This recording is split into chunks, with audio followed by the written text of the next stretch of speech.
Praise the Lord. எல்லாரும் சந்தோஷமாக இருக்கிறீங்களா?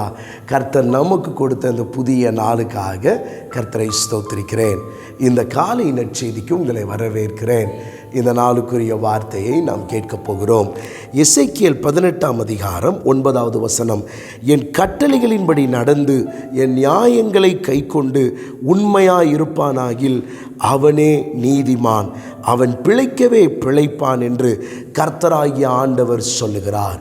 பாருங்கள், எவ்வளவு ஒரு அருமையான ஒரு வார்த்தை. வேதவசனம் ரொம்ப அழகாய் சொல்லுகிறது. அவருடைய கட்டளைகளின்படி, அவருடைய வார்த்தைகளின்படி எவன் ஒருவன் நடக்கிறானோ அவன் உண்மையாய் அதில் இருக்கும் பொழுது வேதம் அவனை குறித்து சொல்லுகிறது, அவனே நீதிமான்.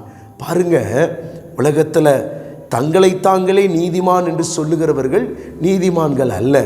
அவருடைய கட்டளைகளின்படி நடந்து அந்த கட்டளைகளை கைக்கொண்டு உண்மையாய் இருக்கும் பொழுது வேத புஸ்தகம் அவர்களை குறித்து சொல்லுகிறது, he is a righteous man. அவனே அந்த நீதிமான். அவன் எப்படிப்பட்டவனாய் மாறுவான் என்றால் அவனை கர்த்தர் பிழைக்கவே பிழைக்கச் செய்வார்.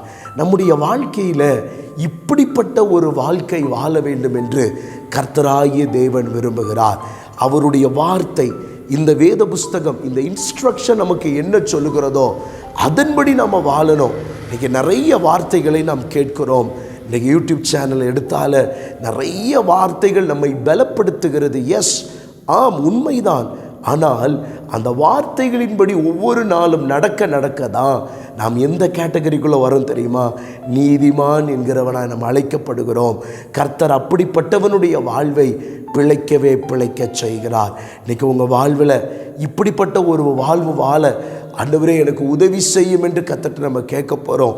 பாருங்கள், வேத புஸ்தகத்தில் யோசுவா என்கிற ஒரு தேவ மனிதனுக்கு ஆண்டவர் அதை தான் சொன்னார். நீ என் வார்த்தையின்படி மட்டும் நீ நடந்து பார், என் வார்த்தைகளை மட்டும் நீ விசுவாசித்து அதை நீ தியானி என்று சொல்லி கர்த்தர் அவனை என்கரேஜ் பண்ணுறார். அப்போ அந்த வேத புஸ்தகம் நம்ம கையில் இருந்து கொடுக்கப்பட்டிருக்கிறது. இதன்படி நம்ம வாழுவோம். இதுதான் நமக்கு ஒரு வழிகாட்டி. ஃப்யூச்சர், எதிர்காலத்தில் நம்ம என்ன செய்ய போகிறோம், என்ன செய்யணும், நம் குடும்பத்தில் என்ன செய்யணும், ஊழியத்தில் என்ன செய்யணும், எல்லாவற்றையும் நமக்கு சொல்லிக் கொடுப்பது கர்த்தருடைய வார்த்தை. இதன்படி வாழும் பொழுது, உண்மையாக இருக்கும் பொழுது நம்மை அவர் நீதிமானாய் பார்க்கிறார். அது மட்டுமல்ல, நம்மை அவர் பிழைக்க செய்வார்.